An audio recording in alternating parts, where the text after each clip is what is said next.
allegiance to the to the flag flag of the of the United States of America and and to to the republic for which it stands, one one nation, nation, under God, God, indivisible, indivisible, with with liberty liberty and and justice justice for for all. all. for all.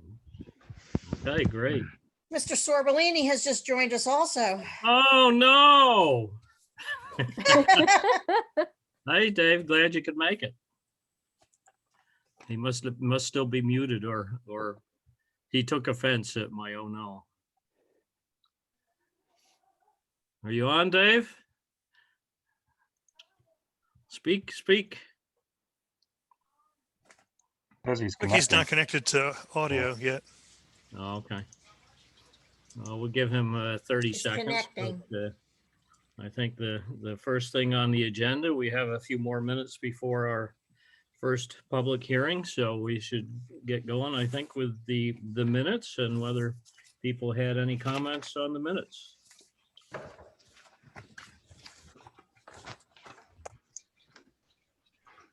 Anybody? I Anything? didn't have any comments on the first one. There's a small comment on the meeting at La Flèche. On the site visit? Yep. Okay, well, why don't we do that one first? All right. I believe what is it? Page 2, the 5.1 driveway. Second bullet. It says park between trees will not be clearing an area, but rather in between trees. Yep. I thought he said that he is going to be taking out some trees right there. Yeah, maybe, just a couple to make enough room for the cars to get in. Yeah. I mean, not a full clearing. Yeah, it's not. Yep. You know, I don't. That's what I heard as well. All right, so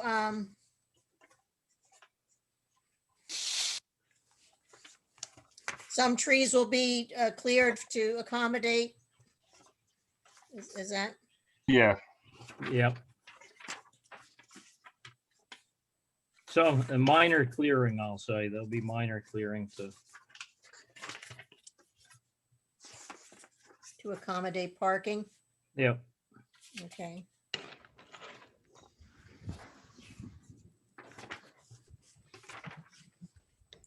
Was there anyone else on the minutes of the site visit?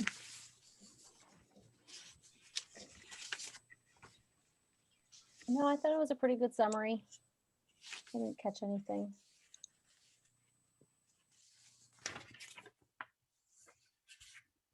Okay.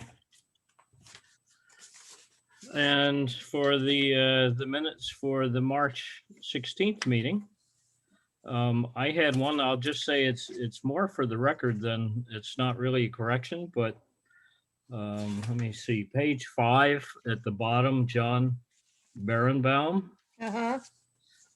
He said he pointed out that there's a low threshold for issuing a negative declaration. And he may have said that, but I think he's saying it's a low threshold for issuing a positive declaration. At least that's the way my mind works. Okay, so I will change that. Yeah, I mean, you can check the wording. He may have said it that way, but certainly what he's saying is it doesn't take a lot in terms of issues to, force a positive deck. Right, okay. Okay, that's Anybody all I else? had. So excellent job, Janelle. Thank you. Yeah, it's terrific as usual. So would somebody, if there's nothing else, would somebody like to make a motion to accept the minutes as amended? Both sets. I'll make a motion to accept the minutes as amended, both sets of minutes. Nick will second. Oh, yep, Nick will second. Okay, great. So. let's We see. have 2 minutes to give an 2 minutes. acknowledgement to Helene, who's Yeah, on a publicly, I mean, I didn't get a lot of time to work with her, but Helene Grant will be stepping away from the planning board, and we're very sad to hear that. And she has been an enormous contributor to this board, and I've only had the pleasure of learning from her and working with her for a year and a half, but She's lovely and hardworking and dedicated, and she's got a lot of other things going on too, on top of, the planning board, certainly as a special ed teacher and things like that. So just want to say thank you. And if anybody else wants to say anything, please do. Thank you, Helene. Thank you, Helene. I'm in full. There's an opening if you want to come back. Apply soon. Absolutely. Well, thank you for that, Heidi. Absolutely agree with everything you said. She's done a tremendous job over the years. We're going to miss her.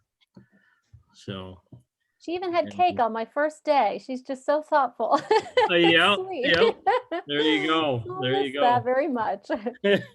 It's been harder with COVID to do the cake, I think. Yeah. But, Yeah, Nick and Tim missed out on that. Yeah, Physically. yep. I was just thinking that, Yep. yeah. No cake for you guys, sorry. There you go. So I guess just got another minute or so, I guess, but I did see on Facebook a posting that the new bicycle rental shop in Shokan will be opening soon. So it does look like they move forward with that. So that's goodness, I guess, for the local economy. We'll see and hope that it doesn't turn out to be any more of a safety issue than we hope it would be. So, or hope it would not be. So, Yeah, Okay. wish them a lot of luck. yeah. Did Dave get in with audio? Yeah, hey, I'm here. Good evening. Okay, good, good. So I think we're, at least by my watch, at 7:10, and we can open up the public hearing for the lanes. Who is here to represent the lanes? Me, Karen Lane. Okay, hi, Karen. Hi. So I don't know, Dave, do you want to jump in or you want me to? You're doing a wonderful job. Okay. So does anybody have any questions or comments before we open up the public comment period for the public hearing? No, and just so you know, the site plan application was the first announced application for the public hearing, and then it was going to move into the subdivision. Right, right. I'm kind of inclined to cover them at one time. Does anybody have any objection to that or feel that's not appropriate for some reason? Seems very efficient to me. Okay. Could you go back to the map? Is it whoever's driving, I guess? Yeah. That's Tim. Okay, great. I did have one, and it's kind of a nit, and maybe it's just not me understanding it, but see the house in the lower left of the plot? So if you can zoom in a little bit, I'll try and explain. Zoom in kind of, okay. So the lot line that's on the top of that lot with the house at the bottom seems to have two sets of angle and distance measurements, one on the top of the line and one on the bottom of the line. It seems like South 79, 49, 45 is probably correct. I don't know about North 79, 49, 45 East, because all the other measurements directions are South 80, South It's just- 78. Steve, he's running the different lots clockwise. Okay, So when he So- does the one lot, it's the same bearing as just, surveys do this often, so it's just showing the second lot going clockwise as well. okay, except he's only done it on one segment of the lot. I'm not sure why. Yeah, And And he did it on the other side too, on the easterly line there. He's got he's got the distances are different, but he's got the same bearings going in opposite directions there as well. it's just the common lines that they would put both. okay, bearings on. it's fine with me if it's correct. I didn't look up to see if southwest was the same as the northeast in terms of that Yeah, I direction, think, so. Okay, so, okay, not a problem then. Now That's you've good. learned a little surveying tip. You can just reverse it. and That's it's it. okay. Mhm. Yep, sounds good. Okay, does anybody have any other comments, or if they don't, we'll open up the public hearing. I guess, Steve, we can discuss it maybe post, but where did we land in terms of this application, in terms of accessory use or pre-existing use of an existing building? Yeah, The site plan? the site plan. The site plan is just strictly for storage of construction equipment on a residential parcel. This is residential through that part of Route 28? Yep. Okay. Okay, And they don't So- actually do the business, they don't actually run the business out of that space any longer, is what I think was explained to us last time, right? They just are storing the equipment there now? Correct. Yeah. It was kind of because it dates back quite a ways, and the original reason that the judge had asked for a site plan was kind of because of the sawmill, which years ago was an active business on the property. But that is no longer an active operation. But the judgment came down from the courts that required the lanes to still do a site plan. So at that point, it was determined that the only thing that's really actually happening there is the storage of his construction vehicles. Just right, on so the property. maybe we could also hear from the applicant in terms of their view. That's what the original thought was, that we were doing a site plan for the sawmill. But the sawmill hasn't been in business since the late 1980s. So then somebody said, well, but he has construction equipment there. So then we did the site plan for the storage of the construction equipment. Right, okay.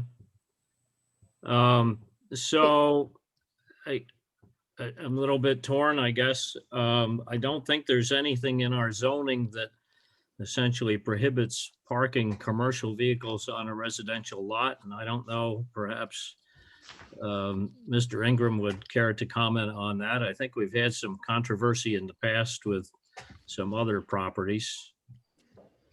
I think John was on, was he not? He was. Karen, is any part of the business actually run from the property besides the storage at this point? Not necessarily. I mean, I don't know what part of the business you mean. Well, I don't know. I don't actually know what you guys do. Some kind of construction work does- or? Yeah, excavating and trucking. So they call, somebody calls and wants a job done, and he goes and does it. Mhm.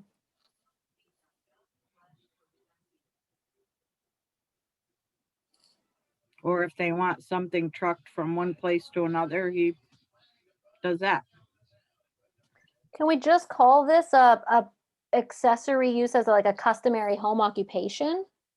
Well, potentially, Heidi, we can, but I guess I'm just learning from our history, right? So when we had a similar scenario on Route 28 East, ironically, the same last name, we had the neighbors complaining about just that, commercial equipment being stored on ResiCom in that case. This is residential.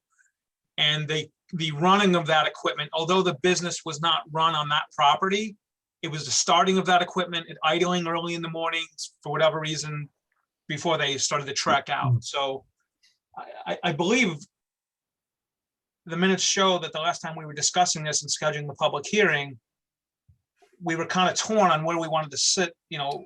The applicant shared that it's not a business, right? So there's no business run there. There's no need for public parking or anything like that for access.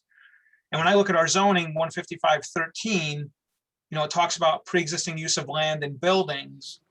Certainly storage falls into that. And Steve, to your point, the zoning doesn't delve into, kind of the details, right? Can you actually store commercial equipment that is used for off-site business?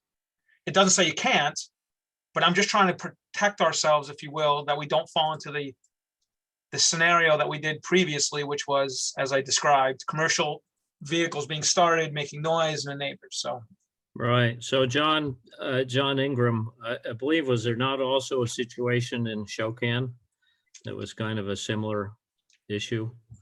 I did. We probably have it 2 or 3 places in town if you looked in the bushes. And is it tended to be a problem with the neighbors, or what's the? Yeah, in some cases it did, yeah. So, and what's your take from the standpoint of being the zoning enforcement officer? Is there anything to be enforced, or? I mean, we're not aware of any regulations that prohibit you from doing this. I think it's nothing that says it can't do it. It's one of these things that's kind of a gray area that isn't really set up anywhere in the zoning. Yeah. I don't. well, I think, John, to your point, right? Again, I think item H, right? Existing special uses deemed conforming. I mean, Yeah, well, that's certainly is, sounds like a description of it, right? Existing special use. So, I think the only difference here is that this is strictly resi, right? This isn't resi com. right, And that, the previous project was, it was commercial to a certain depth away from 28, and then it was resi, right? And yep. you remember walking in with the fence, the whole thing, so. Okay. So, Is there any public comment? Is anybody? well, there? we haven't opened it up, so why Oh, don't we we do haven't, that? okay. And we can come back to this after we've closed the public comment period. So we'll officially open the public hearing and open the public comment period. Is anybody here on the call here to speak or have questions regarding this application? And if you do, please unmute or ask to be unmuted if you need to.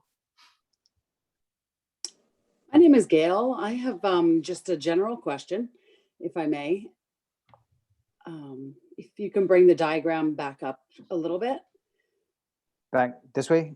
Yep, that'll be great. And then, so 28's running, right there, correct. And then you've got, who owns the property behind this 1.674 acres? Are those multiple lots? Is it?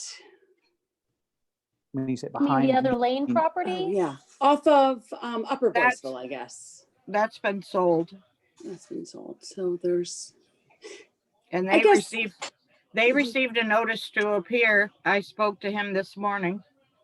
He has no objection, so he wasn't bothering to appear. right. And then there's no view of this commercial equipment from 28 would be my only other No. question. And I think the way the driveway's set up, it's recessed up a hill. Yeah. No, you don't see it from Route 28 at all. So just the entryway, the end of the driveway that comes out on 28. So. Thank you. Okay. Gail, is it Jake? Jake? Jack, Quick? Jack, quick. Mhm. Okay. What, are you a neighbor in the area, or I'm just curious where? Oh, David invited me tonight to come and check out what you guys do. Oh, So, okay, okay, Mhm. no problem. Just like to know if we have neighbors speaking up, that's all. No, So, okay, is there anyone else on the call that would like to voice an opinion or have a question answered? Yes, I would. Florence Schetzel. Yep. Where are you? In reference to the question that David Sorbellini brought up, will they be starting their commercial equipment on the property, and will that be a problem? If it's a problem with if it has been a problem with other areas, will it be a problem here? Is that a concern or not a concern, or?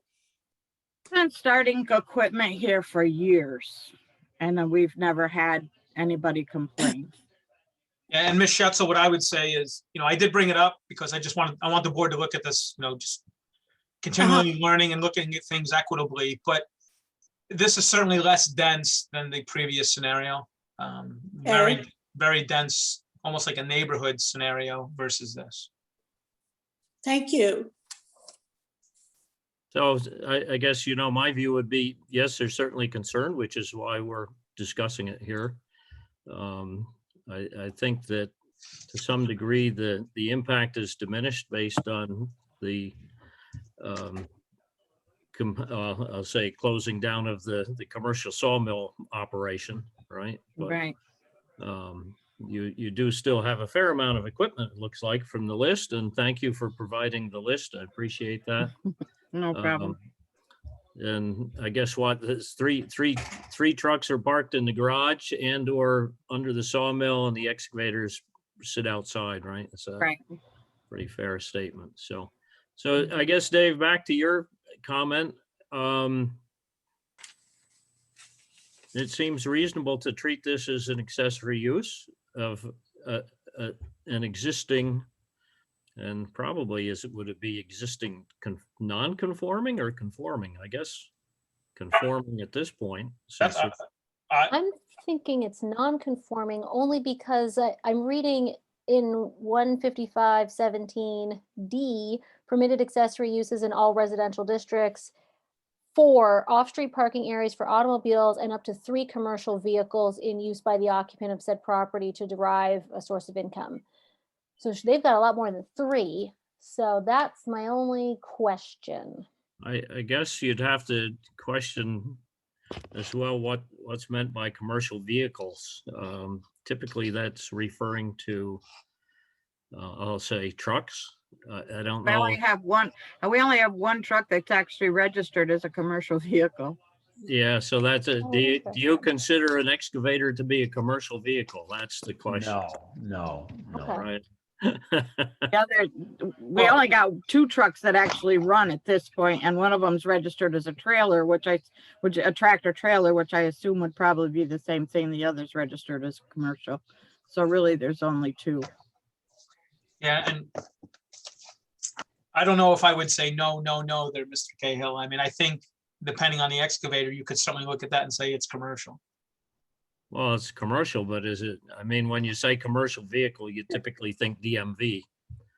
And an excavator is not typically anything the DMV is. It's like, is a farm tractor a commercial vehicle? It is. Just a- I would lend myself to say yes. That if it's generating income, it's a commercial vehicle. That's interesting. I think I would disagree. I see John Ingram shaking his head. I don't consider a farm. I would say excavator to me is kind of in the gray area, but a farm tractor, I certainly don't consider a commercial vehicle myself. Other input from others?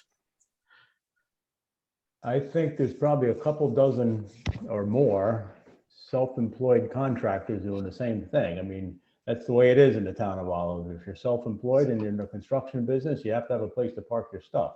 I don't disagree. I guess it's. I'm thinking we ought to just move forward and approve it. And Well, that's one perspective, but we I should at don't least know think why about we're it. discussing if a tractor is a commercial vehicle or not. If it's what he uses in his everyday life, he's got a right to make a living, gets up in the morning, he takes his tractor to work and he brings it home. Everybody in town's doing it. Right, but that doesn't mean it's right, right? So let's just talk about Ridge Road and the refrigeration, whatever it is, meat truck, right? That was idling and sitting there. And so I'm just saying we need to look at this through the lens of noise we've heard in the area and how we've ruled. And we don't have a noise ordinance. Right, but that just wasn't noise, right? It was the smog, it was the whole 9 yards, right? The diesel. Yeah, I guess we can't,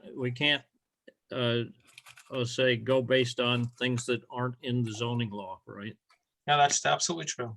So I guess my view, if they have 2 registered commercial vehicles and we're saying the limit is 3, And we know it was an existing use. It sounds to me like it's an existing, at this point, existing conforming use. Feel free to disagree, but. Yeah, I tend to go Heidi's way on this one. I mean, it is residential, right? So, I mean, it doesn't, I don't think become an obstacle to the approval, but I think pre-existing non-conforming. I just have one question. Do you guys keep stockpiles or materials on the property? No, rarely. Occasionally, we might have a couple loads of stone here, but for the most part, he trucks it it usually gets it from the quarry and takes it directly to the job site. All right, thank you. Not ever more than a couple loads of stone, maybe.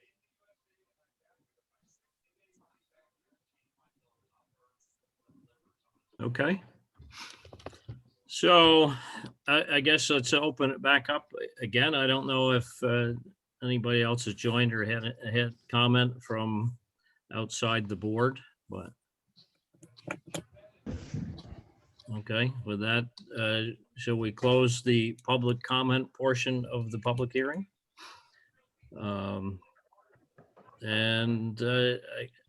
I guess at this point, it sounds like we're kind of split as to whether it's conforming, non-conforming. So would somebody like to make a proposal in terms of approving, or are we not there yet?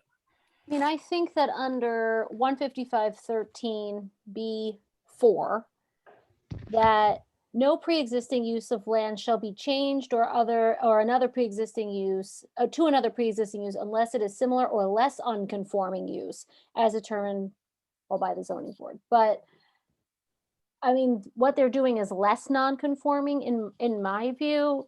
Yes. I'm not a commercial truck person or any kind of equipment type person. So I kind of yield on that side, but I think that their work that they're doing there is less non-conforming than it was. They've gone through all the hoops thus far, presented us their site plan. They're not doing the construction on site. To me, it seems like in line with the pre-existing. And to me, my personal opinion is under non-conforming. Yeah, I don't know that, do we even need to make a statement conforming, non-conforming and approving this? I don't think we do. Right, so I guess it comes down to, our view, and I agree with you, Heidi. It's even if we considered the prior use non-conforming, this is less non-conforming. It's an improvement from the standpoint of potential disturbance to the neighbors and the such. So anybody like to make a motion? I'll make a motion, we approve it. We approve both the, I think you need a motion to The suspend. site plan portion. Hence, I think we should make a motion to suspend the comment period first. we did that. Did somebody second that? We suspended it. I don't know that we need a motion to suspend it, Okay. as long as there's no disagreement. But so, okay, Ed, make your motion. I make a motion that we take a vote on approving or disapproving the site plan. Someone care to second that? Oh, we take a vote. Okay, yep. Okay, all in favor, I guess, of approving the site plan. Aye. Janelle, you want to take a voice vote? I will. Dave Sorbellini, Aye.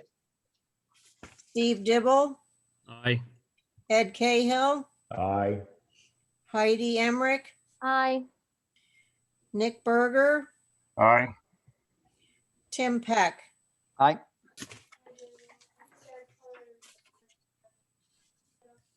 Okay, That's the site plan. okay. So next will be up is the subdivision. Somebody care to make a motion to approve the subdivision application, and where we do have the environmental assessment form, I think we need to go through as well. So we can do ahead of time, I guess. Should do ahead of time. Janelle, is that in the application or no? Yes, and I think the most recent one,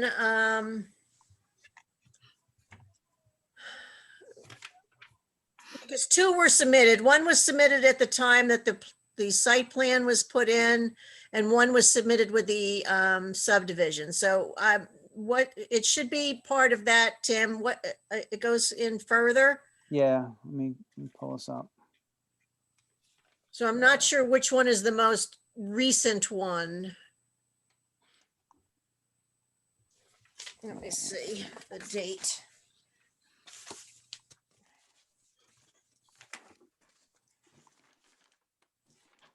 What's the date Oh, now? the date on this one, the subdivision is, what's that say, 6/25? Yeah, I think that the seeker is newer with the application, the site plan application. Okay.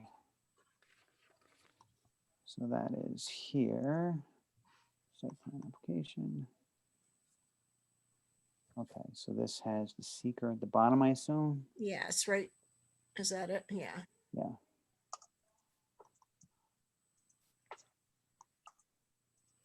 So, I mean, I have the same date on both my seeker applications, even though I have two different documents that came in at two different times. do you? So I Okay. think they're the same. I think because I hadn't, because there were parts that I left missing. So when I got it back, I didn't change the date on them. I just completed it. So yeah, because Janelle had emailed it to me because I think it wasn't complete. And I think I just printed it out and filled out the parts that weren't complete and I didn't change the date. All right. So then probably then we should look at the one that's really for the subdivision, I guess, because that one, I'm sorry. Yeah, that one's probably the newer one. The file says Maurice Lane subdivision application. That's the last one that Janelle sent. Is it this one, Heidi, or? Yes, that's the last one Janelle sent. Okay, so the seeker.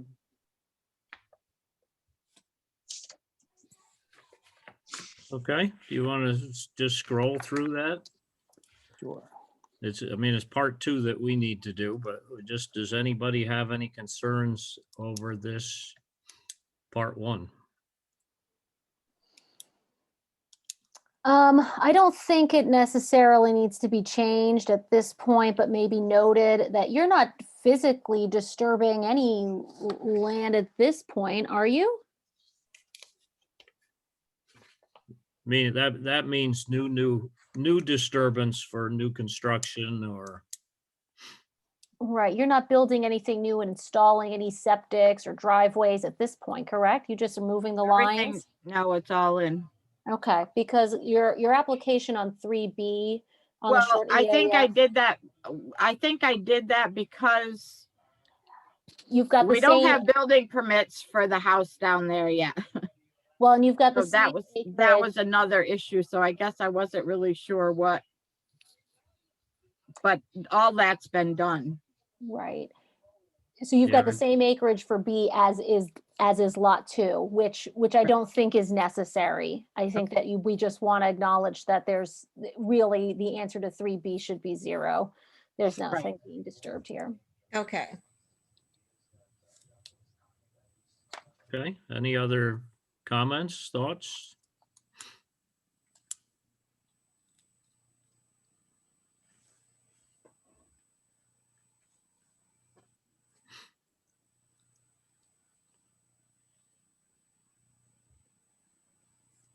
I mean, if we're being nitpicky, 5, consistent with the adoptive comprehensive plan should be NA. It is. It is. Oh, I'm looking at the old 6. one, my physical copy. Sorry. Oh, Yeah, yeah, she's got No it. problem. 6 has got no answer to it. Consistent with the predominant. There should be a newer one. Because Janelle, because I wasn't sure what to put in some of those things and somebody looked it up for me and filled it in and then Janelle sent me the email so then I completed it and then sent it back. Because I'm thinking that that somebody, yeah, somebody on the board, I'm sorry that I don't remember who that was. That was several months ago, but there should be a newer one, I think. Um, And I don't know if I kept a copy or not. well, I have it here. It was back for an agenda of 10/20/20. And number 6 has a no listed. Okay.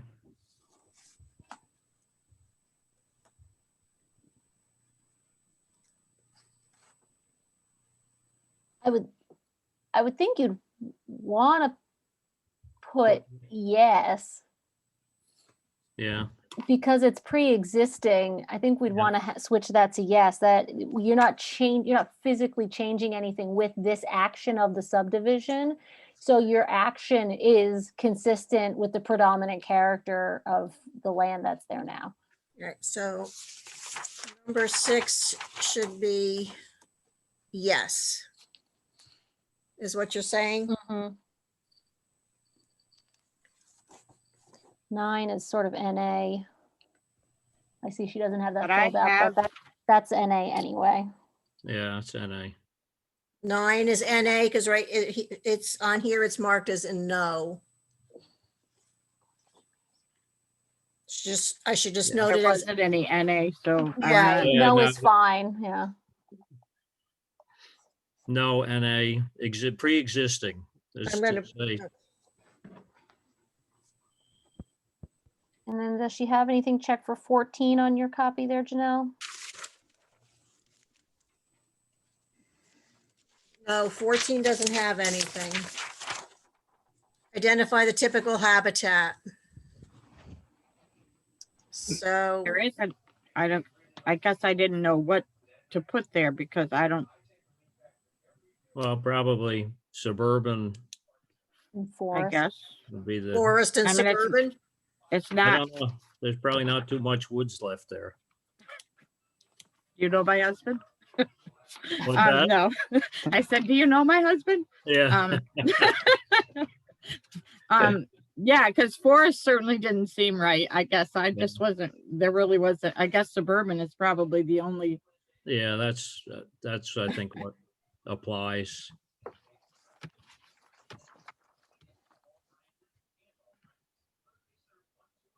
Everything else looks good.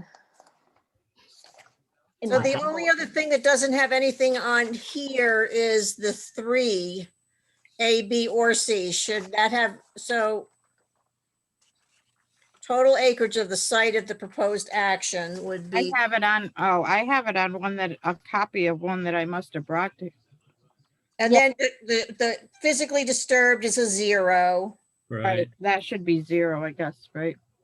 Correct. I guess, Okay, so this is So- the one that I'm going to submit to the town in the files.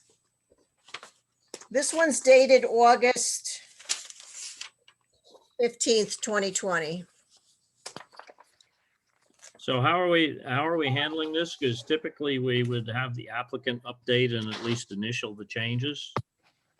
You know, but Yeah. over Zoom, that's going to be difficult. you don't have one that's dated like December of Well, it doesn't- 2020?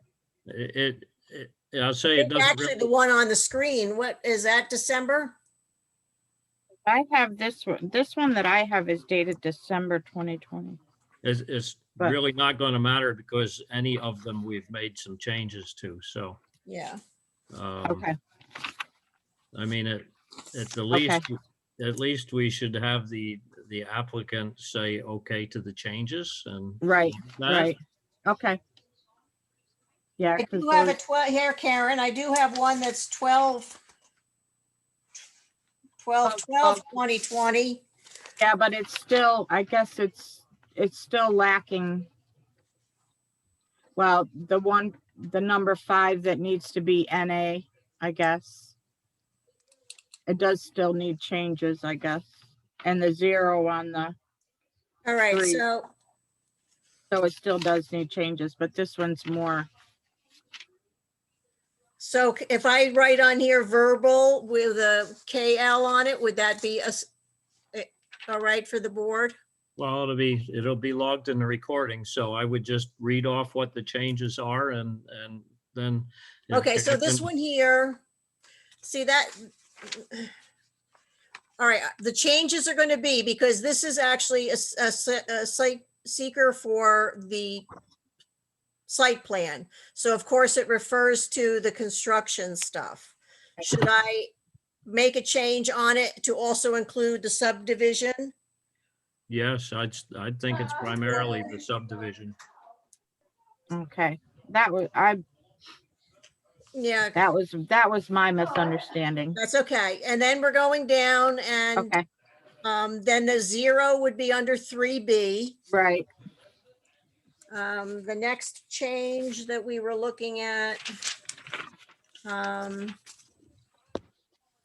Was number 5, right? Yep, 5. That was supposed- 5B is NA. NA. Okay, 6, you'd have an as a yes, it is correct on here. What was the other one that we wanted to change? 14. 14. Suburban. Oh, yeah, there was nothing on there. So we're going to make that suburban. okay. And then everything else, oh, under 17. Oh, it's a no. That's why there's no other answers. Then I think everything is right. Okay. So we've got quite a few more minutes, I think, to finish this up and go through the environmental impact and the vote on the subdivision. Do we want to table this so that we can handle our other public hearing, which was slated for 7:35 and come back to this? Or we want to continue and see this through? I would I say would- just finish up, Okay, but that's just me. Yeah, I agree. okay. Just want to get everybody on board, so, okay. So Janelle, I think we need to go through the part 2 of the environmental assessment form. Yeah. I mean, And- Dave quite often pulls that up and does it as you guys are on. Yep, Know what you want me to do? up to you. You can do it, I can do it. Okay, I'll let you do it. Okay. Okay, so will the proposed action create a material conflict with an adopted land use plan or zoning regulations? It won't No. create one. It already, what's there already existed. So no. Will the proposed action result in a change in the use or intensity of use of the land? Oh, No. Will the proposed action impair the character or quality of the existing community? No. Not to any more degree than it has been. Will the proposed action have an impact on the environmental characteristics that cause the establishment of a critical environmental area? No. Because we don't have any that I'm aware of in town. Will the proposed action result in an adverse change in the existing level of traffic or affects existing infrastructure for mass transit, biking, or walkway? No. Will the proposed action cause an increase in the use of energy and it fails to incorporate reasonably available energy conservation or renewable energy opportunities? No. Will the proposed action impact existing private-public water supplies or public-private wastewater treatment facilities? No. No. No, no. Will the proposed action impair the character or quality of important historic, archaeological, architectural, or aesthetic resources? No. No. Will the proposed action result in an adverse change to natural resources, wetlands, water bodies, groundwater, air quality, flora, and fauna? No. No. Will the proposed action result in an increase in the potential for erosion, flooding, or drainage problems? No. No. Will the proposed action create a hazard to environmental resources or human health? No. Okay. So with that, check this box if you've determined that based on the information and analysis above and any supporting documentation, that proposed action will not result in any significant adverse environmental impacts. Agree?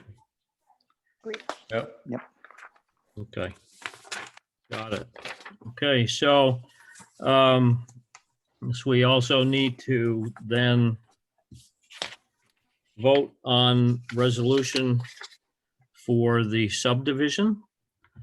And I did neglect to get who was seconding the motion for the site plan approval, which I goofed up on, so. That was Nick. Nick? Okay. Okay, so would someone like to make a motion to approve the minor subdivision as presented? I'll make the motion. Nick will make the motion. Okay. Someone care to second it? I'll second. Heidi? Okay, all in favor? Aye. Aye. Aye. Anyone opposed? Janelle, do you want to do a voice vote? Absolutely. Dave Sorbellini, Aye. Steve Dibble, Aye. Ed Cahill, Aye. Heidi Emmerich, Aye. Nick Berger, Aye. Jim Peck. Aye. Okay, so be it. I think we're there. Okay, any other comments on the Lane application? Okay, Ms. Lane, you have your approvals. Thank you. Thank Long you. time coming, but that was our fault. So thank you. Okay, Karen, the only thing that we're gonna need now, we have to reach out to Mr. Brewer one more time. So he now has to supply to the town for you to be able to file and everything with the county on this subdivision. So he needs to present some maps with your signatures on it and his for the planning board to then sign off on. And Oh, he's okay. gonna need the Mylar plus 3 regular copies for the board and however many more you people would like to have for yourselves. So I can reach out I'd to, rather not look at another one forever, but, but I will reach okay. out to Mr. Brewer Oh, and let okay. him know that. Okay, At some point, you're gonna need to get in touch with him for the final signatures okay, on your end. And then once it's at the town, the board will sign off on it, and then you guys can have your finished maps for okay, the county. perfect. Okay? Thank you very much. You're welcome. okay, so next up on the agenda, Mr. Brooks or some representative from Brooks and Brooks on the line. Hi there, it's Ricky. Hi, good evening. It is a good evening, thank you. Yeah, I just want to make note that the 2 applicants are also online, Scott Blair and A.V. Gittler. Okay. Would you, before we open things up for public comment, would you care to give a brief overview of I'll say the project, but the subdivision / lot line adjustment as it's being proposed? Certainly, thank you, Steve. Basically, we're starting with 3 separate parcels of land, and we're going to end up with 2. Oh, my map shows up nice, thank you. Scott Blair owns the southernmost property with his house on it. AV owns the northerly property with his house on it. And surrounded, there's a vacant piece of land that Mr. Blair purchased from the Sybil Golden Estate. That's a 10-acre piece. So ultimately, we're going to take away well, I misspoke, it's 14 acres. But we're going to make Mr. Blair's piece 11.79 acres. We're going to take it from 11.79 to 15 acres. And AV's parcel goes from 3.86 acres up to 14.69 acres. And of course, the other parcel of land, which now is 14.33 acres, becomes 0. Okay. Thank you. And with that, I guess we'll formally open the public hearing and the public comment portion of the public hearing, unless, I guess, if the board has any other comments or discussion they'd like to have before that. Just if Mr. Brooks, right, so you had shared with us, there is no plan to develop. This is actually an effort to provoke, if you will, maintaining natural. Yeah, it's an effort to, they joined forces when the, what was that, 2 years ago, I think we did the subdivision for the Civil Golden Estate. And at that time, they joined forces to purchase, they came to an agreement to purchase that one parcel of land, that one lot that we created. And they would plan to divide it between them. They have since purchased it, and this is the next step in their plan. So it's to preserve the property and to protect their own property. So the proverbial put your money where your mouth is. That's what these two gentlemen are doing. Thank you. Okay, any other questions from the board? Okay, so we can open it up to the public. Is anyone on the line, on the call, have anything they'd like to state or ask questions or anything else regarding this proposed lot line revision? If so, you'll need to unmute and or I guess chat that you'd like to speak if you're not able to unmute yourself. I don't know, David, is everybody able to unmute themselves tonight, Edinger? If he may not be on. Sorry, no, I was just muted myself. Yes, everyone should be able to unmute if they care to. Okay. So going once, going twice. Another 15 seconds. Speak now or forever hold your peace. Okay. I guess we have no comments, so we can close the public comment portion of the public hearing, and I guess we can actually just close the public hearing. Does anyone on the board have any other questions or comments they'd like to discuss before we move on to the resolution and the seeker and the resolution? I just I have, have, oh, go ahead, Heidi, you can go no, first. no, go ahead, Nick. Mine's a secret thing, so I can wait. All right. Okay. Rick, is there, I see your note for the right of way, the existing right of way, but is there any width for where the new lot line, for the easement along the new lot line, for the center line of the road? The easement along that, you mean as a part traverses through the parcel A, the one we're creating, right? Yeah. So I know, no, there's no, that's a historical easement and there's no width assigned to it. And we don't have a plan to put a width on it because it's pre-existing. all right. I saw the note for the one, but I thought, since it's running along the new lot line, there might be a width along it. Right, I could put that, and that could be done at any time, right? Yeah. It doesn't have to be part of this approval process, but the Blairs and the Gittlers are on, so they can discuss it amongst themselves. If they think it's appropriate to put a width on it, then they can. All right. Okay. But no, actually, I see your point, Nick, right? Yeah, I mean, if you're establishing the right of way, along that line, you might as well put a width on it, for.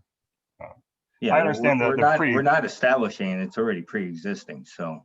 But we at this point, we have the ability to go back and specify a width to it. Yeah.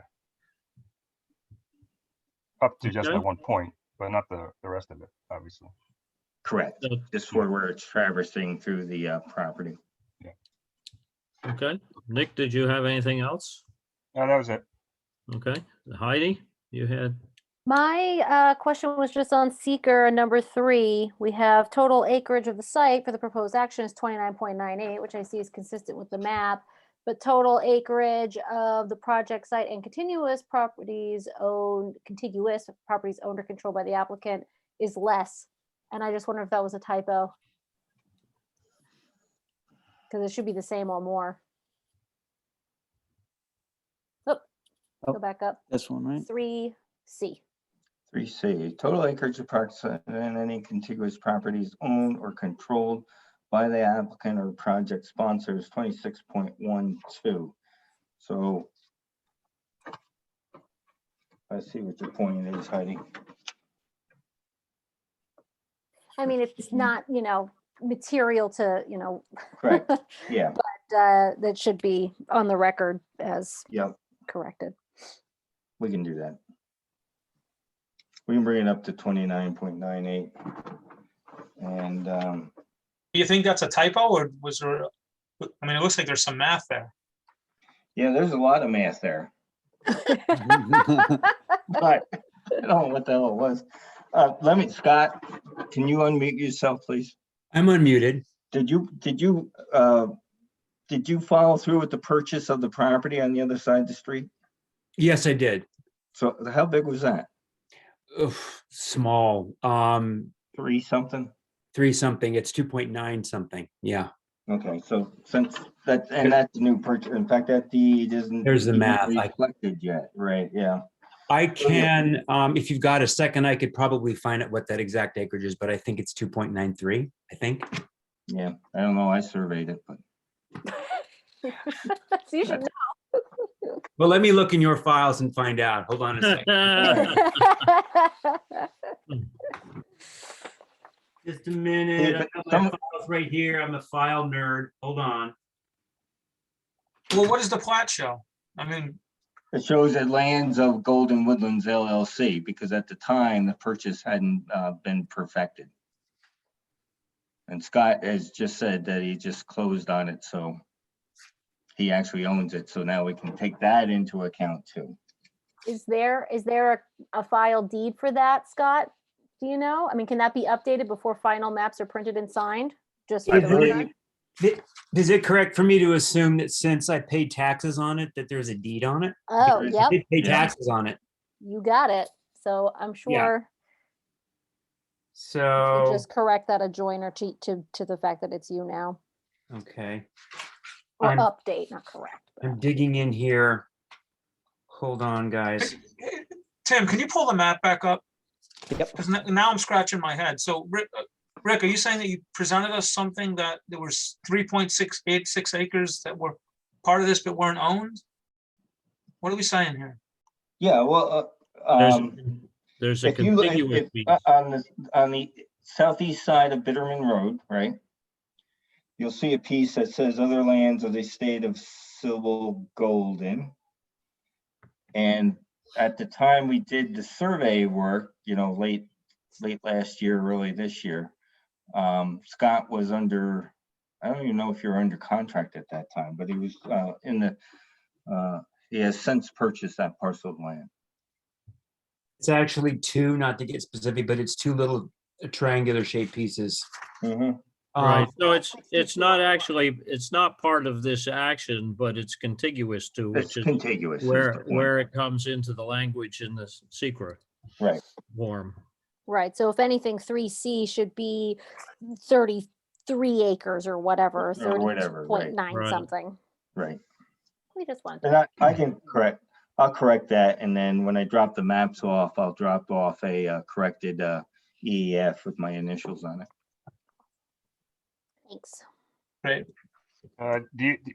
Does he have future plans of combining that with his current lot as well? They already are combined. Or I mean, just having one tax lot though. I am going to say yes, because I don't know that much about taxes other than I just bought some property and I pay taxes on it. So my assumption is that's all going to be grouped into one parcel. Not unless you do a lot line revision to get rid of the lot lines. Yeah, I think I've had enough lot line revisions for this year. I'll be happy to pay Yeah. taxes separate. It can be lumped together as an assessment parcel, as one tax lot, just because You you can put have them a tax together lot, just it for can be tax multiple purposes. parcels of land. Right, right. You Yep. can combine them for tax purposes without, and still have separate deeds. Okay. Okay. Were you still looking for the size, or are we gonna just? Yes, wait I'm a still minute? looking for the size. And I'm still looking for the size. Sorry. Is there Doesn't something else matter. we can talk about I'll until? amend it size? tomorrow. I'll get a good surveyor on it. Sorry, I don't know Rick, if you know I one. had this. Oh, wait a second. Here it is. It is,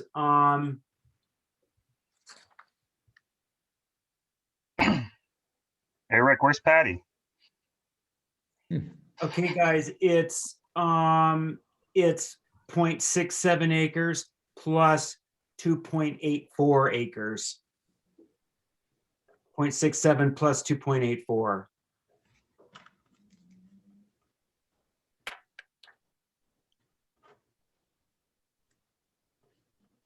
3.51? That sound right?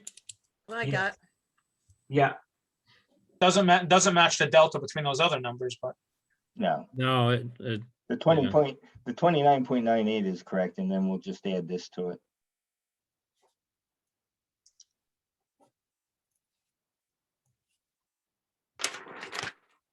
$33.49.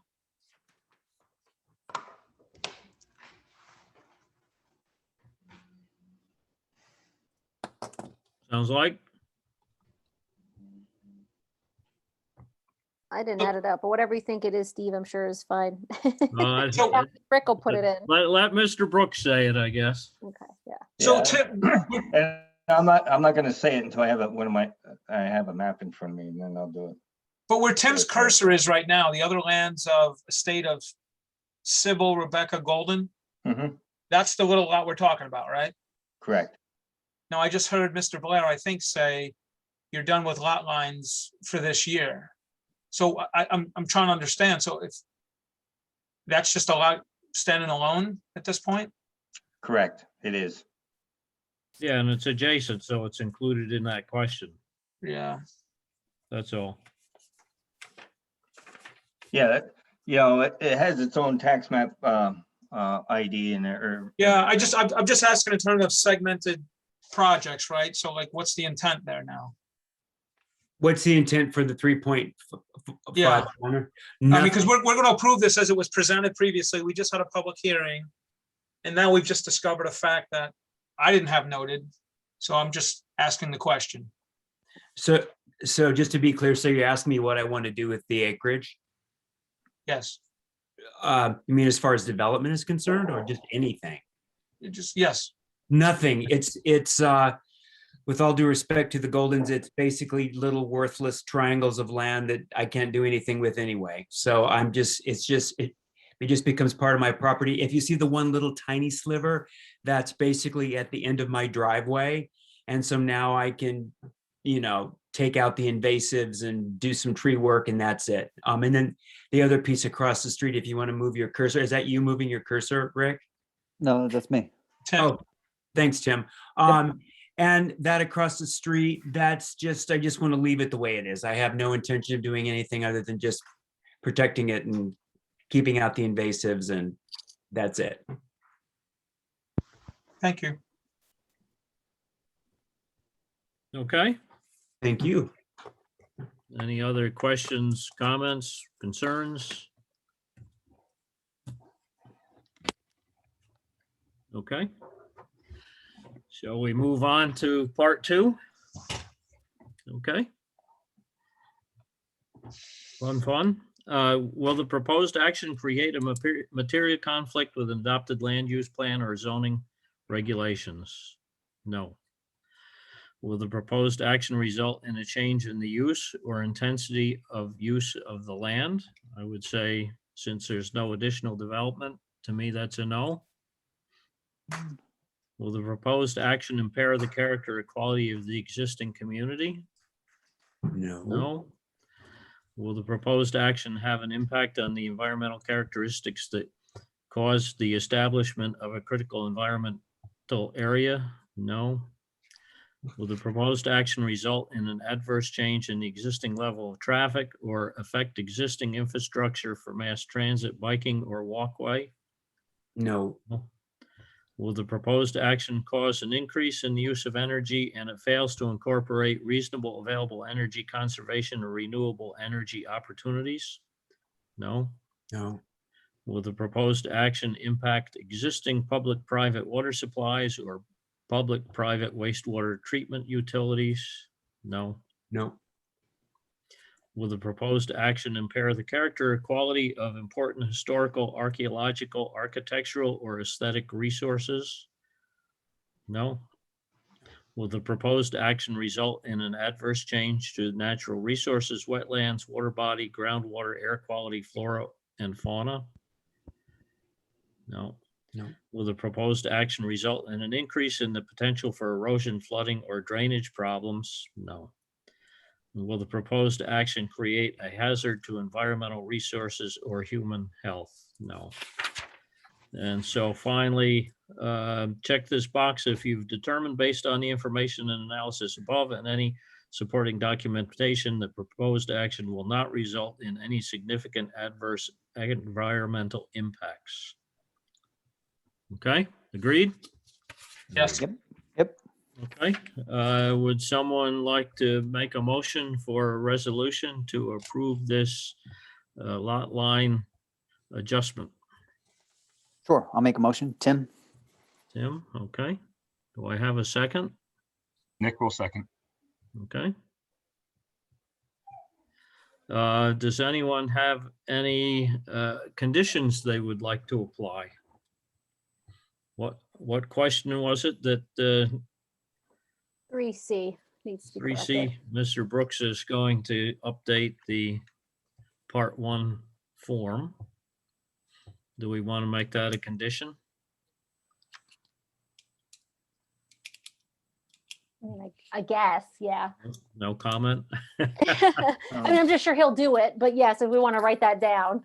Okay, Seeker, you know, of course, seeker is not required for a lot line adjustment, but you can make it a condition. I'm going to do it. well, anyway. it's actually lot line adjustment to us is the same. The minor It's actually subdivision. treated the same as a minor subdivision, so we do them. But Rick, we appreciate you trying to run on board. We appreciate that. That's good.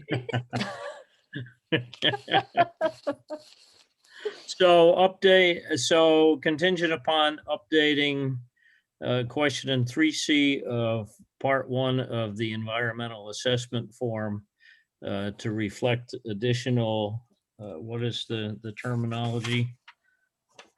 Additional Contiguous parcel ownership. contiguous parcel, okay.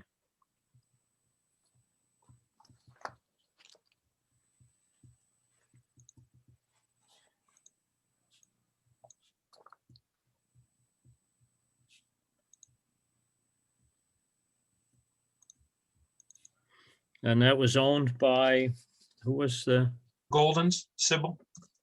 no, the current? Scott Blair. Sorry, Scott Blair. Scott Blair. Scott Blair, okay. Steve, I've got that on the form for you. Okay.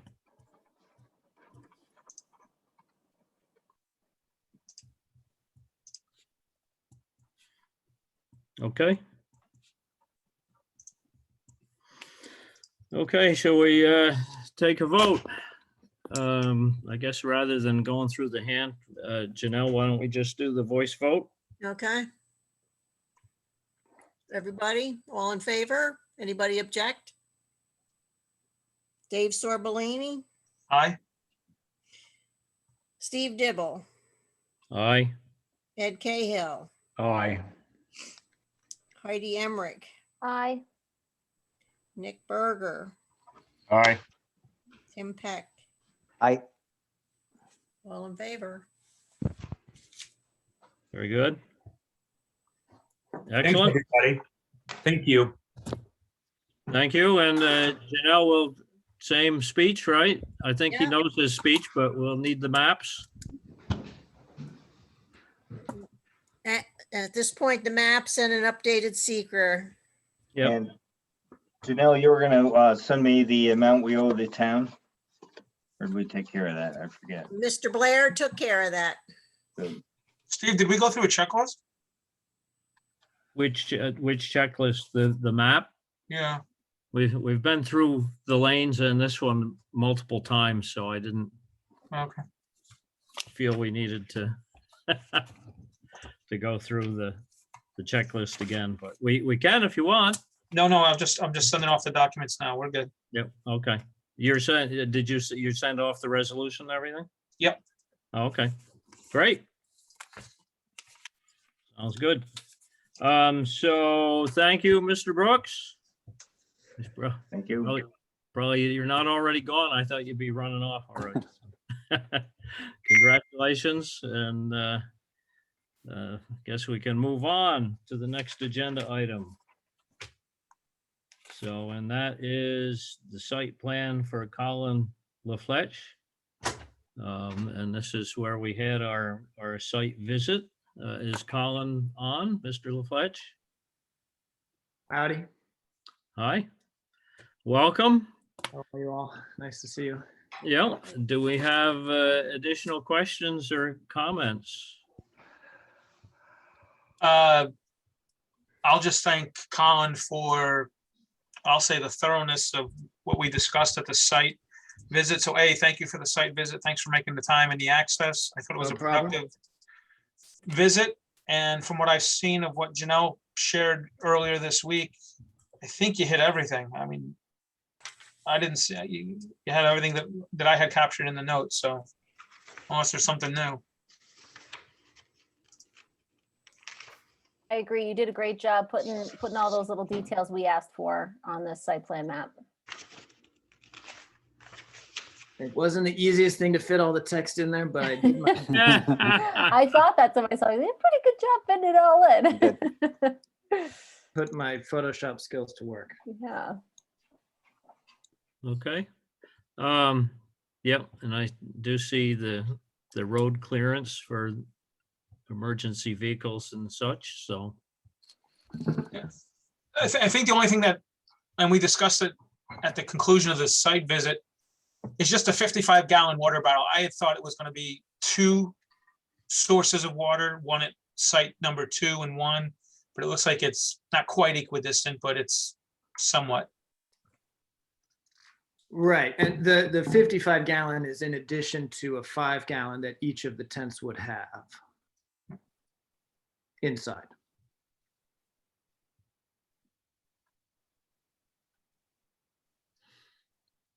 Do we, I guess I'll ask this because I'm thinking it, do we feel 55-gallon drum of water is going to be sufficient? Should they have an issue with the campfire or the such? Well, they have the fire extinguishers too, right? Yep. Right. Yeah, I don't know how much a fire extinguisher is going to do on a brush fire, but that would be my only concern. Yeah, I don't know the answer to that. The fire department did not raise any concern at the time, so. I guess, Steve, I guess I would answer your question with, if the fires are truly preserved to the fire ring as stated. Yep. I would tend to say, if I'm assuming, Mr. LaFleche, you're going to have the 55-gallon drum somewhat elevated, so it's, the gravity. Right. So you'd actually have enough pressure if you had a hose or whatever the case may be. So Yeah, sure. Yeah, we could tap it and have a little spigot on the bottom with a hose next to it. yeah. So if there's discipline in terms of keeping the fire within the perimeter of the steel fire ring, I guess, Steve, I would answer your question. Yeah, it should be good enough, right? Okay. If it gets out of control, I don't think if you had a 500-gallon barrel, it's going to help. Yeah, no, I mean, it's all a matter of degrees. You get at some point with a brush fire, it's not going to matter, right? So. I think it all comes down to Mr. LaFleche. It's, as I said when we were on the visit, right? How do you enforce? How do you create the compliance?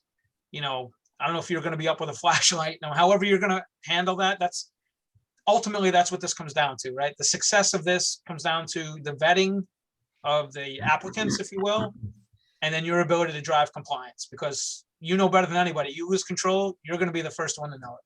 Sure.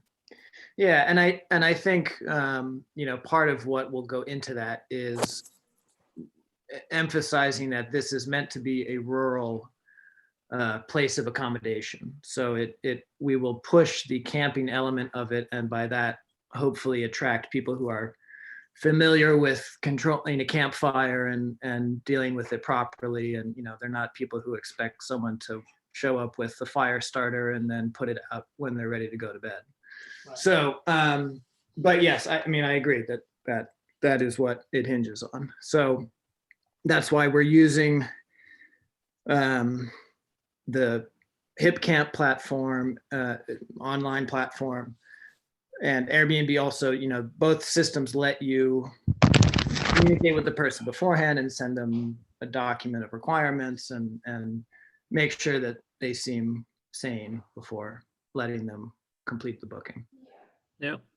And the only other comment I had, and I think I put it in the notes, and it reminds me of a bad movie, but the parking, your preference was to kind of keep it rural, which I don't disagree with, right? You want to be as least invasive as you can be, right? With cutting trees down and all that. But Yeah. I would just say, if you can get the brush down, so, people leave their cars running for whatever reasons, charging their phone, whatever, right? I don't know if today cars get that hot underneath, but it could be a bad 70s flick with a car catching fire. That was only one idea I had, just precaution. Yeah, well, I think what I would want to do is lay some gravel under where the parking will be, which will also just make it very clear where the parking spots are, in addition to a little, number on the tree or something next to it. But yeah, we don't want to encourage people to be, pulling up on the side of the road or parking someplace we don't want them to. So Yeah. The fires under cars became more of an issue when catalytic converters came into being, right? So, yep. Okay, other questions or comments? I think the next step is to schedule a public hearing, unless anybody has a different thought. So, okay, I think then, Janelle, we'd like to get this on whatever the next open slot is in the agenda for a public hearing. Well, I guess Is that the 4th? that case, it would be the first Tuesday in May. Yeah. I think it's the 4th, yeah. 7:10, Steve? National Star Wars Yep. Day. National what? May the 4th be with you. It's National Star Wars Day. Oh, no, yeah. That's cool. Okay. That's really cool. It's not Pi Day though, so. No. No, we missed that. We missed We Pi missed- Day. Yeah, 7:10, right? Yes. Janelle? Yes, 7:10. Okay. So again, Mr. LaFleche, just really good maps. Thanks for listening. Thanks for, really taking the time to put these two maps together. I guess Janelle, I know we posted for Sailor Mill. I would say if we could put these on the website as well, give the public, an opportunity, again, give them access to the same documents we have, so the public can be informed, and when they come for the public hearing on the 4th, they can see it. And Janelle, do we have everything we need for the public hearing? We do. We have all of his envelopes. He has paid his fees, and we're good to go. Okay, great. Well, thank you very much, and I guess we'll see you, Mr. LaFleche, in another few weeks. All right. Thanks very much. Okay, thank you. And again, thank you for hosting us for the site visit. No problem. Come back anytime and spend a night in the tents, I guess. There you go. Okay, thanks. Have a good night. Okay. Next up on the agenda, a discussion of the Sailor Mill escrow account. This comes down to a question in terms of, I'll say, what degree of involvement the planning board is going to have in reviewing the bills, statements that come in from the engineers and from the our attorney. And, I think that originally in one of the contracts, there was some language saying that the planning board would approve the bills or the charges. And I think we, at one time backed off that so that language was no longer in the contract itself, but I think we're being asked now, and it was reasonable. We've had discussions before regarding at least potentially reviewing the billings that come in. So I guess, what's your feeling? What opinions do people have on this? On what the planning board's role should be on the bills and replenishment? I should add, the other side of this is a discussion on when and how the escrow account gets replenished. Is it at the request of the planning board, or is it something that should happen automatically? Who's asking us to review it? The town. The town board? Supervisor. Yeah. And what would we be validating against? So we review it.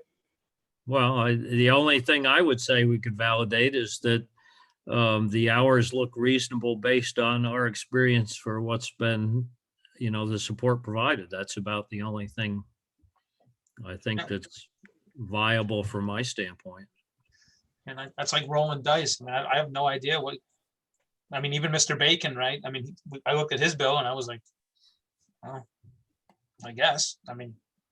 Yeah, I don't know. I just don't, there's no mechanism in place to provide us with either a benchmark, right? Like this takes this much time. The only time that we can validate is when they're physically on the Zoom with us.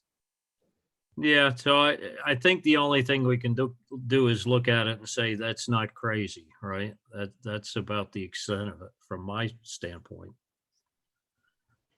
So What about executive sessions that we've had? Does that also get billed? Oh, for yeah. an Applicant? Yeah. Yeah.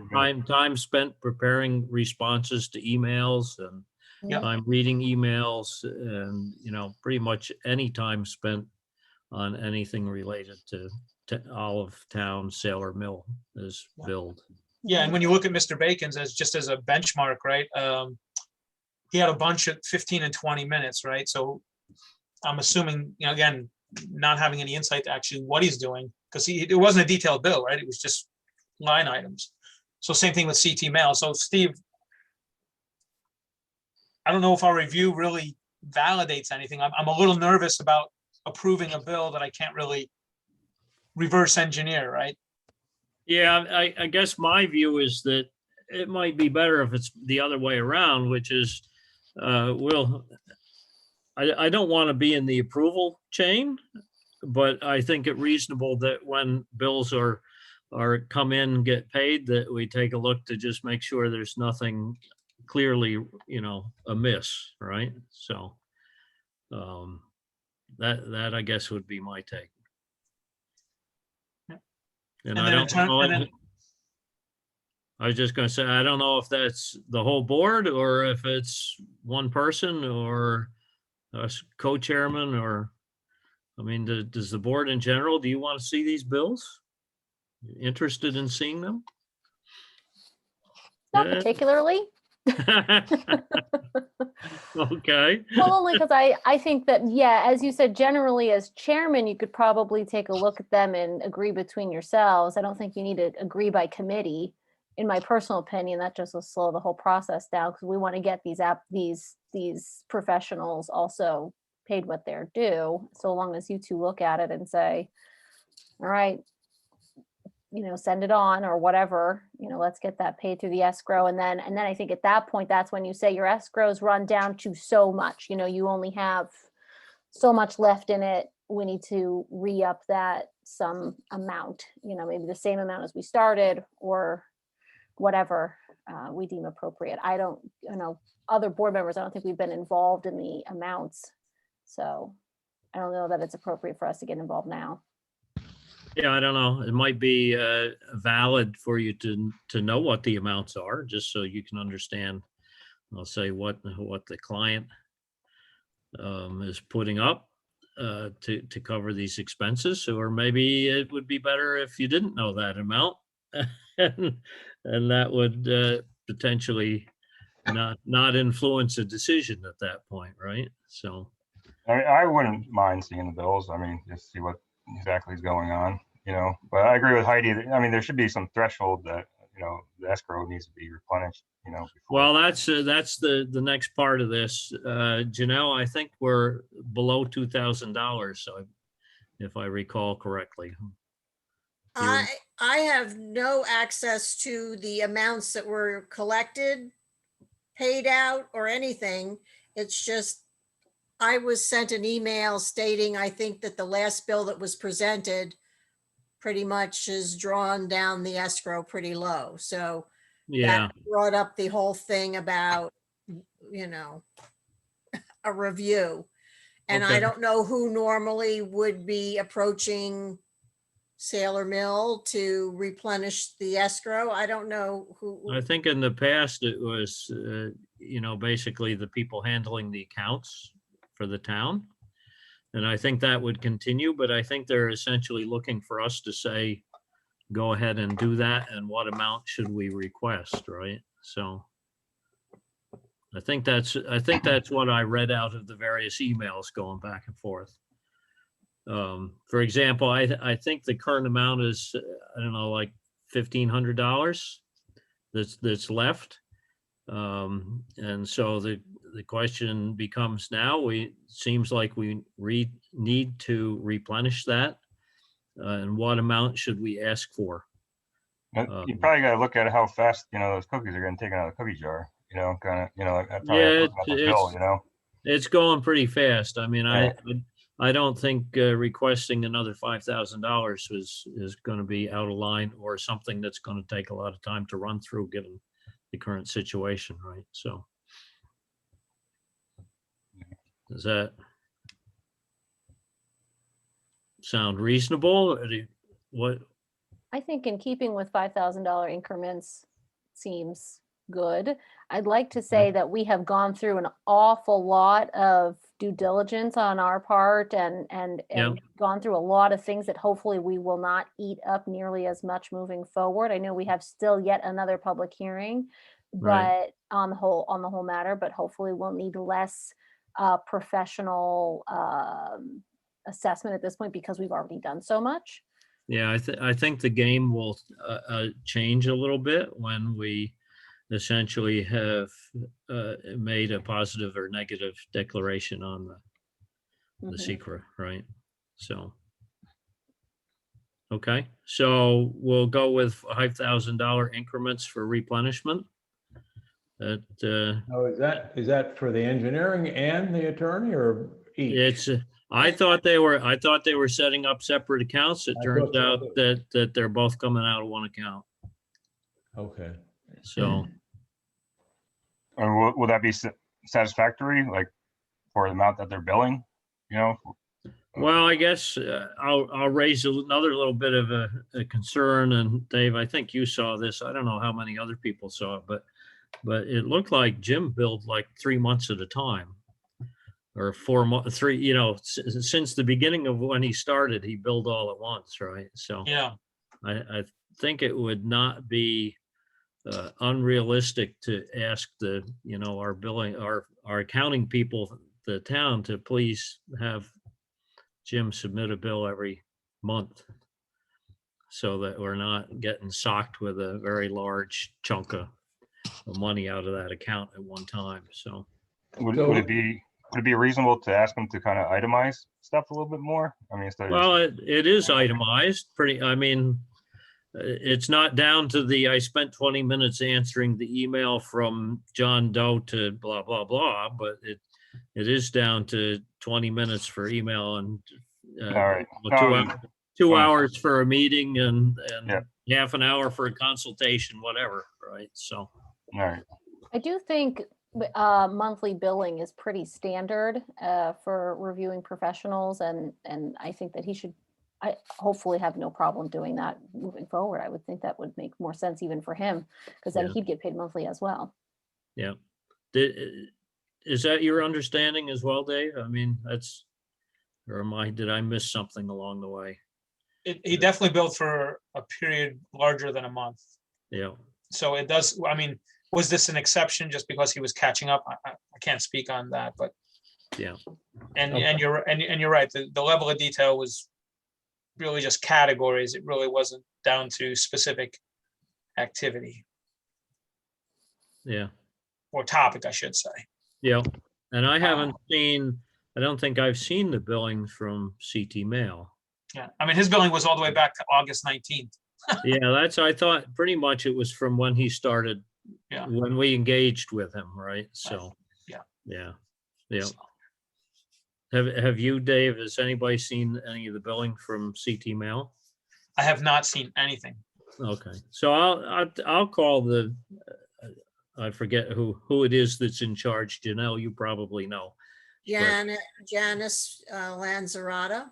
Okay, I'll call Janice and have the discussion with her and relay the information back to the board after we've spoken to see what we can do to tighten this up. So, I think across the board, asking both entities there to Jim and CT Mail to bill monthly would be yeah, at the very least. Yeah, that's reasonable. yep. Okay, I mean, at some point, I would think the applicant's gonna wanna see this stuff, right? I mean, before they just keep writing checks, they're gonna wanna see where it's going. yeah, I would think. Although I don't know actually if they're entitled privy to that, but well, I guess being town business, they probably could request it anyway. So, okay. That's all I had for that topic. So thank you for your input, and we'll, like I say, see what we can do to tighten things up here and get this to be more of a process.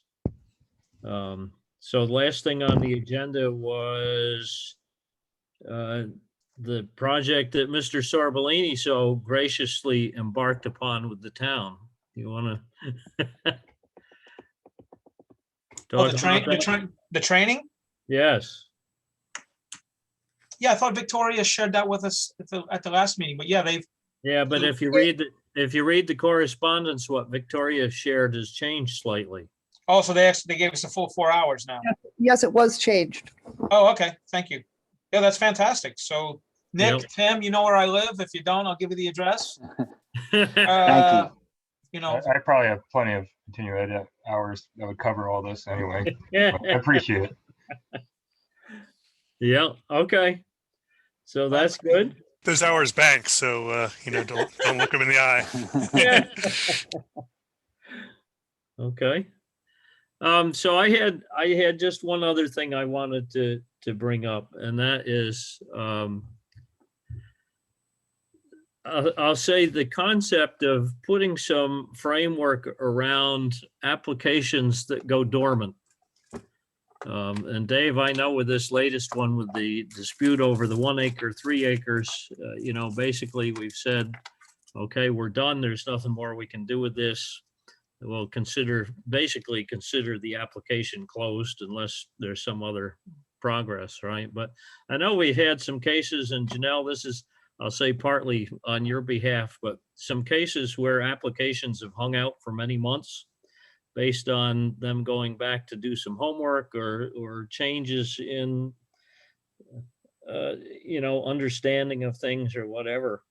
And I'm wondering if we shouldn't just basically say that, when we turn somebody around for, additional information or whatever, that, they have 2 or 3 months to come back to us. And if not, we will consider the application closed or what have you, so that we don't carry some of these things on for 6 months wondering what's happening. I mean, a case in point is right now, well, a couple cases in point. Winchell's Corners is one that's just gone away and never come back. Don't know what's going on there. The Shokan Dreams went away and never came back. And And I don't think we've really taken any formal action to say, close this application. It's not, not active, right? And my only comment is, if it's part of an enforcement action, Yeah, if something that's been instigated by the code enforcement officer, I think we have to follow up. But anything else, if people just want to disappear and go away, what do we care? I mean, we had the Country Inn, we've had a lot of them, and they come in and then we don't know what happened, but what difference does it make to us? If they don't want to come back, just let it peter out. Why do we have to close the book? I don't know. Well, you kind of have to, if it's gotten to the point where it's an application with a number and on an agenda, that means it's on file at the clerk's office and she likes to clean out her stuff. Otherwise it just sits stagnant in her files also. So that's why at one point last year or whatever, we had one that was old and she just asked and we just like voted on it that it was, considered a void and then that way a letter is presented to her and it finishes out the file and she can then remove it from her box of goodies. This is done in other towns as well. Most towns that have something that I know of in working with applications with other towns is a year. So they do close out. And then if you do come back after a year, you have to reapply from scratch. And Yeah, so so to me, this falls into the arena of governance. So I think you solve this. I think I'm in line with Ed here is you put a disclaimer on the application that if this is dormant for a period of X, right, or current calendar year, it's considered closed. This way we don't have to vote on it and tie up our time. Yeah, well, that's what I'm thinking is that way it just basically goes away if it's not being acted on, right? And nobody's looking at it going, what happened to this? What happened to that? And Ed, I agree with you as well. Things that are involved in enforcement action, probably they don't get close the same way, but other things that are brought to us by the public, I think Ashokan Dreams is probably, past the point that we should just close it out and move it on. And if they want to come back, they can reapply. So. I agree with you, Steve. So do we want to say a year? Heidi, you said that's pretty typical.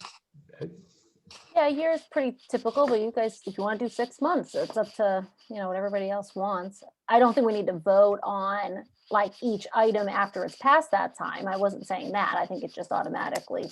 Yeah, no, I think if it's, as you say, if it's dormant for a year, it's automatically closed out.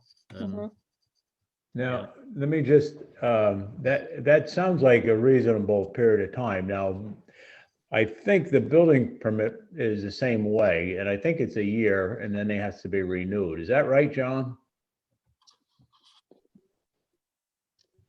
I'm pretty sure that is right. Yeah. Is that what it is? I think it's a year. It's muted. You're muted, Mr. Ingram. Yeah, it's a year for only the permit. Okay, so that's consistent. So yeah, I'd go along with a year. Okay, so do we want to make a motion on this or we just? Does it have to be, applicants have to be obviously informed of the rule as well. I think it would be something that we would add some language to the application saying, if you go away and don't come back for a year, we'll consider the application closed and you'll have to reapply. And maybe we want to put it on our bylaws as well. Yeah, it'd probably be like a year from the last action, not from the start of the project, Right, no, that's absolutely, yep. I know when those building permits expire, you also get something in the mail first that says it's about to expire. Do you want to renew? But I don't know that this is necessary in this case, that the applicant should get something in the mail to let them know it's expiring, right? Well, I I think, can send something and say that the time is, has run out and your application, is not being considered any longer. And if you want to start your action again, you would have to reapply. Something like that. Or they Just- can, or they can, apply for extension or something. I don't,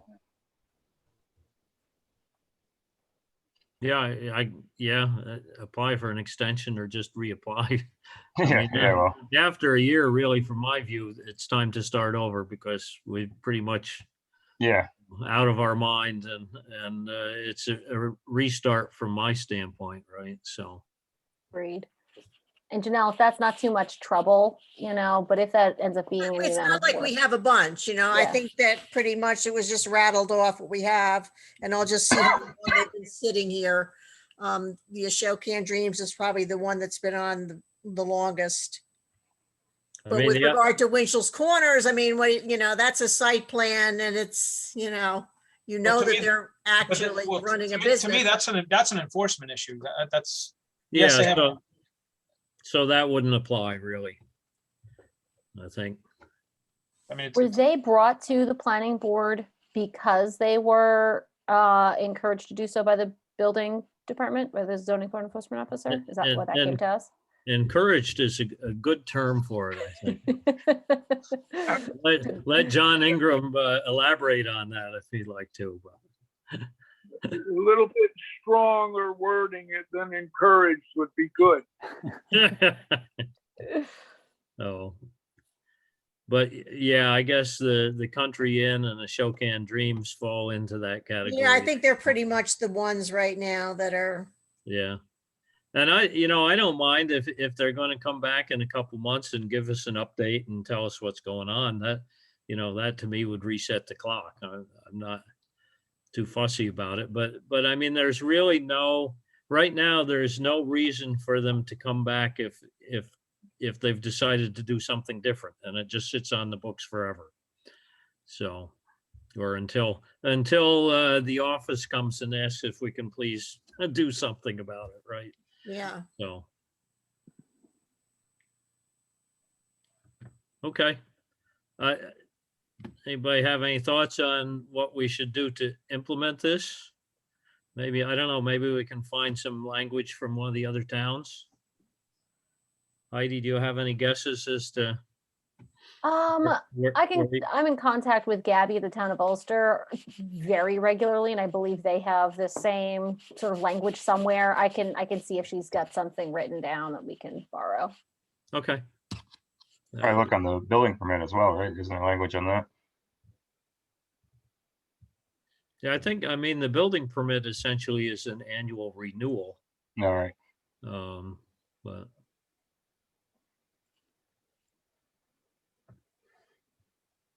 We can put something together, and then it should just be at the bottom of both the site plan application and the, subdivision, lot line revision application. Okay. Sounds good. If you can do a little research and let me know, or let us know, that'd be great. Mhm. So, and that, I guess that's beyond the end of the formal agenda. Did anybody have anything on Sailor Mill or anything else they wanted to bring up? Actually, yeah, I had one quick question. I was going to ask, I noticed Dave and also Heidi in the meeting made reference to like the zoning code book and sort of pulling out this book. And where would I get my hands on something like that? It is all online. That's not a joke, right? No, I'm serious. I don't know. I think you can buy a copy of the zoning code at the town clerk's office. I mean, you used to be able to. well, they Just go should, to ecodes.com. so Tim, you should have received 2 Yeah. complimentary copies. That's Oh, crazy. no. Yeah. Oh. It is. This is the Bible. It is no. all on. It is all on the website. Okay. I never got a copy. So. Yeah, I didn't get a copy Oh. either. No. I have to go Janelle, could you- online. Janelle, could you ask that they each be sent a copy? I mean, that's important that they have that. Yeah, I can't believe that when they were appointed, they weren't given that kind of stuff. It's like, We wouldn't want the planning board members to be informed.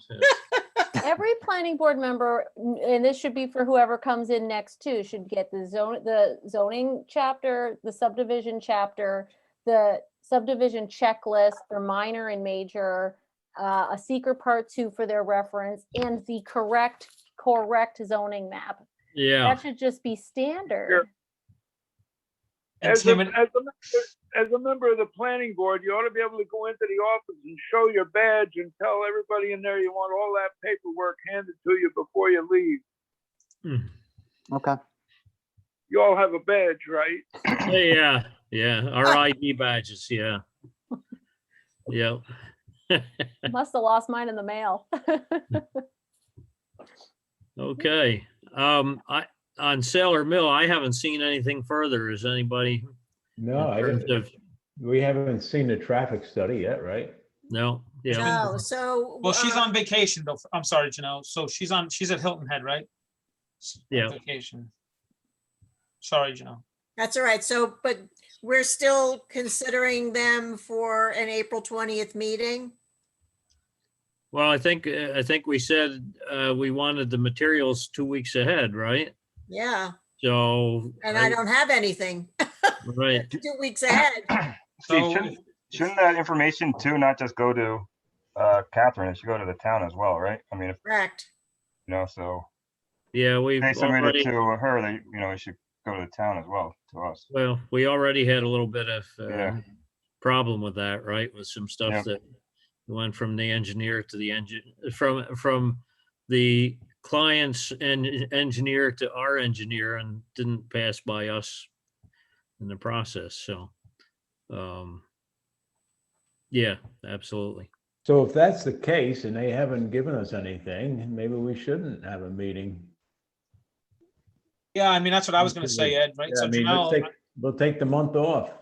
yeah, Janelle, if you don't have anything by tomorrow, and I'm not saying you have to proactively solicit them, then I would say, look, come the 8th, hey, you've missed the agenda for the 4th. Okay.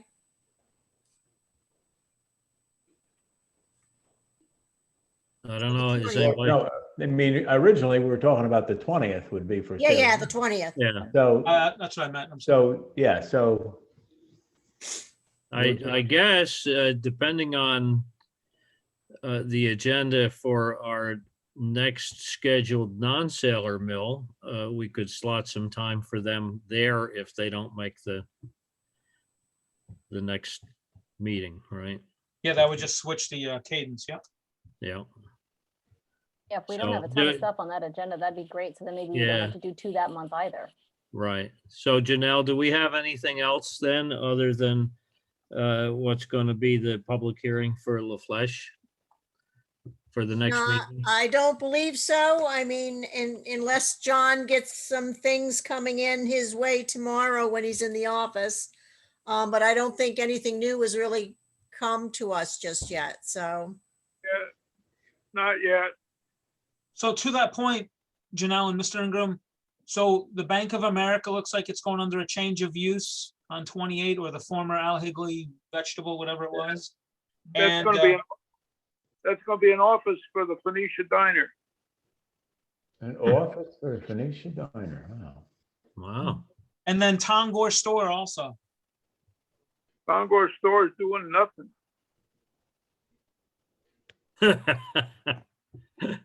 Well, for nothing, it looks pretty good. Well, he fixed it all up. He can't find a tenant. Oh, okay. Fixed it up for what, apartments or food? Oh, some- store? Upstairs, they wanted to use it for some kind of retail venture downstairs, but hadn't been able to get it rented to anybody. Yeah, it looks good. Where's Okay. Concourse Store? Olive 230 Bridge? Yeah, right Right past. across from Tagar Park. Oh, by the church? Oh, down the middle of, Go south more. Is it that big red building that used to have an American flag on it? No, it's a wooden building that has a big American Indian in front of it, carved. Right across from Tongor Park, probably where your son plays soccer. Yeah, huh, I never noticed. It's one of the things that the old timers know well. Mm. It So was, with regard to the bank, John, are they putting a site plan in? Well, at the point, they haven't, but I think we probably should have them to do some kind of a site plan, but I'm not sure that it's going to be open to the public or anything. I think it's just simply an office. but I'll it's check sti- with them. and see. it's still well over a year since it was a bank, so I think, Well, they may not have any money in it now. But a bank wasn't the last use, right? The last use was a vegetable. yeah, but what's that, 3 years ago now? Oh, at least. Oh, yeah. More than that. 4? Oh, yeah, it's more than that because he moved up to Mount Tremper and stirred up the pot up there, right? So, No, he moved to Shokan after stirring the pot in Mount Yeah, Trent. this oh, was, that's right. this was his interim. I had it backwards? Yeah. Yeah. Oh, no. Yeah, okay. Yep, you're right. I Thinking mean, about the it. only other application that we've kind of started with that's still open into is, of course, the one with the map issue. We haven't got that sorted out yet. I'm still working with a lawyer on that. Yeah. I think that's got to be organized and figured out how to get the original map printed properly, and I think that's where the problem arose. Finally, the last printing of that was so sloppy it didn't show the right lines at all, and I Yeah. think that was the printer's fault because nothing has been changed on those zones anywhere on that map since it was originally adopted back in 1975. But the print of the last printing we had was very, very sloppy. But better than that would be a written description, but it sounds like it doesn't exist and we probably won't have one anytime soon. But it would be an awful job to do. Well, I guess, yes. I'd have to agree with that. Because Oh. if you know, in the zoning, I think it reads that if the zoning line bisects a lot, the actual whole lot becomes whatever the zone is in the front, so to speak. You know, if there's a 1 acre in the front and 3 in the back, the 1 acre follows the entire lot. It doesn't just revert to whatever is the least restrictive? No, I don't think so. It gets very technical to go Hmm. around and write a description for every zone. Yeah. Well, we got to work on that one because the printing of that colored map, and I guess it's basically about the third printing, it's terrible. The one in the office faded out, so there's no color at all. It would be really better to not just try and reprint it, but to go in and have somebody make a true digital version of the map Yep. that one And could this, but don't magnify forget- to. in the day when that thing was adopted, a digit was a number 1, 2, 3, or 4 on your into your hand. Yep. Yep. John, has that map been removed from the website or? The sloppy one? Yeah. I don't know. I haven't heard. I think it's still there. I was just looking at it, I think. It certainly should be. I believe Jim Safriga was looking into getting it, and I don't want to speak out of turn, but looking into getting it properly mapped again, That- freshly. That's what we're working on, Heidi. We got to get it brought up to speed. Mhm. If you've got one of those original little ones, like I think you're waving around there, for God's sake, don't lose it. I won't. There's a few floating around, so. Yep. Well, They're Heidi scared. was nice enough to, and it is digitalized, and I have sent that to, Yeah, but that's analog digitalized. Yeah, Right, digitized it's just a from the old scan. analog. So. Yeah. Ed's Okay, got the so- pretty copy. So, Jan- No. There it is. There it is. So I guess, There it since is. we're on this, I mean, I would like to have some type of a communication, right? Because I really don't want the planning board to be in the middle of this. If this is a zoning determination, right, we don't do that, right? So, Yeah, no, Right. I No, don't we think we have any role in this unless the zoning board grants a variance or something else changes, so. They can't No. grant a variance. But does the applicant know that is my point? Yeah, Yep. the applicant does. You But know, yet they still wrote a letter that you shared today saying, give this to the planning board. That's, Well, they really did that with intent of their meeting with John tomorrow. What do you Okay. mean by the zoning board won't grant a variance? I mean, they might not, but wouldn't they consider an area variance if one was brought before them? area variances are virtually impossible to get, and they can't justify it. No hardship. Well, they have to show some hardship, right? Yeah, there is no hardship. Right. I mean, I Self-inflicted. would guess. I mean, I don't know. There is some, potentially some hardship in that they spent money getting maps done based on Yeah. their wrong. Well, I think there's interpretation. precedent about the lot being bifurcated by the road as well. I mean, I think if they could have a case on that one. I think there's legal Not- precedent for that. Yeah, but the road Not- doesn't, they're still owning across the road. Yeah, It's not a true not- subdivision of the road. Not the way their lines are currently drawn. That would not apply, Heidi. It's called spot zoning, and you can't do that. All right. amen. Your point's valid. Don't take me wrong, Heidi. It's Oh, no, valid. no, But not with their current proposal, Mhm. right? So.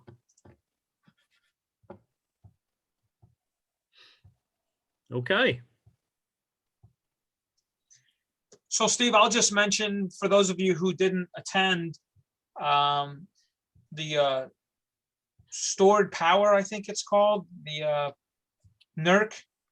The FERC, the FERC, FERC, yeah, FERC and NERC, I guess. NERC, yep.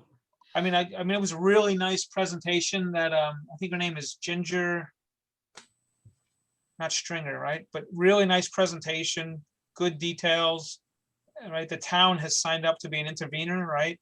Yep.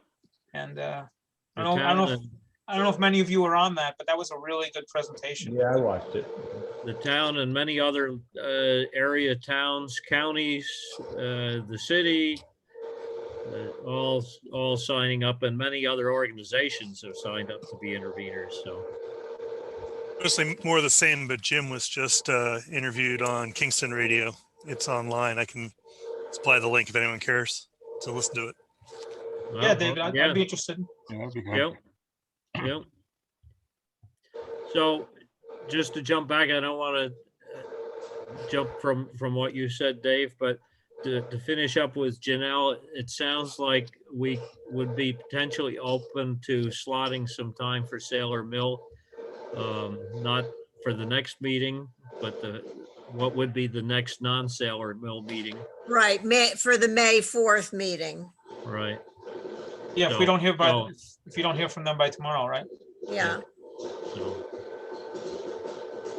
Okay, somebody's got, Somebody's vacuuming. yes. No, my wife's making popcorn for me. Well, there you go. So you can finish the game and then properly. It's 3-0 in the bottom of the 7th, Dave. We'll be right down. We'll be right over. Is the beer cold or? Ed, you didn't want to split a suite with me. A big mistake. Yeah. He told my husband about it though. I might have to email you. There you go. Okay, did anybody have anything else or are we winding down? I make a motion, we close the meeting. I second it. Okay, thank you all. Have a good night.